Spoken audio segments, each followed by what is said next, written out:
Hi mga kabashing! For today's video, share ko lamang sa inyo ang aming house update. Katatapos nga lang ng aming pabakod at ayan yung kabilang gilid niya. At heto yung sa harapan niya. Wala pa nga itong palitada at gate. Siguro sa susunod na lang ulit pag may budget na. At heto naman sa likuran ng bahay namin. Marami pa nga natirang mga hollow blocks dito. Magkano nga ba yung contract price namin sa pagpapabakod? Inabot po ito ng 170,000 pesos. So ayan, hanggang resibo na lang talaga tayo.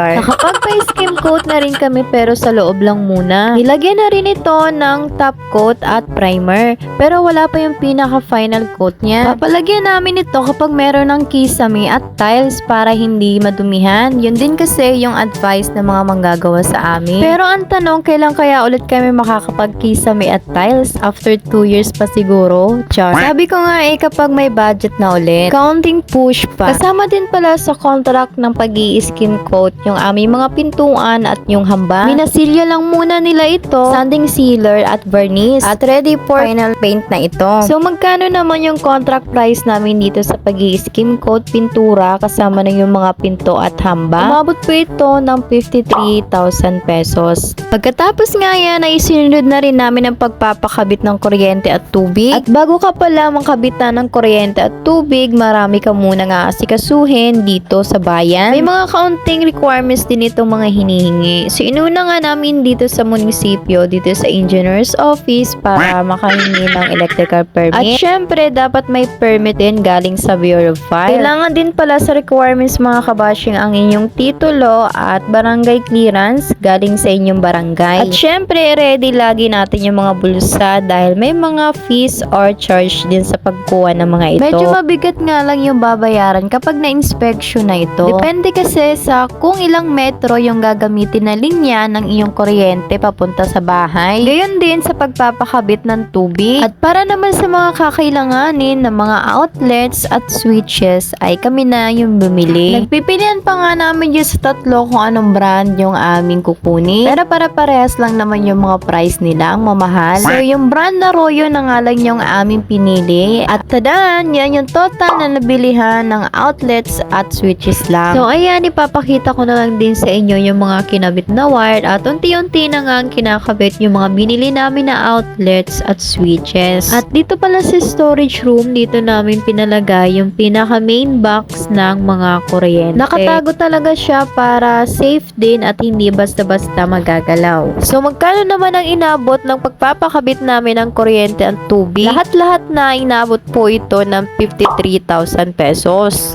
So hanggang dito na lamang mga kabashing ang aming house update. Basta lagi yung tatandaan mga kabashing kung ano man yung pangarap mo or kagaya nito na magkaroon ng dream house, simulan mo na yan. Sabi nga nila kapag may nasimulan, syempre may tatapusin. Marahil palaging mabubutas ang iyong bulsa sa pagpapagawa ng inyong pangarap, pero ang sarap sa pakiramdam kapag nakikita mo na ang yung unti-unti mong pinaghirapan. Syempre wag nating kakalimutan na maging humble pa din kahit ano pa man yung narating natin sa buhay. At gawin nating sentro palagi ang Panginoon sa lahat ng ating ginagawa. So muli ang iyong kabashing. Until next update.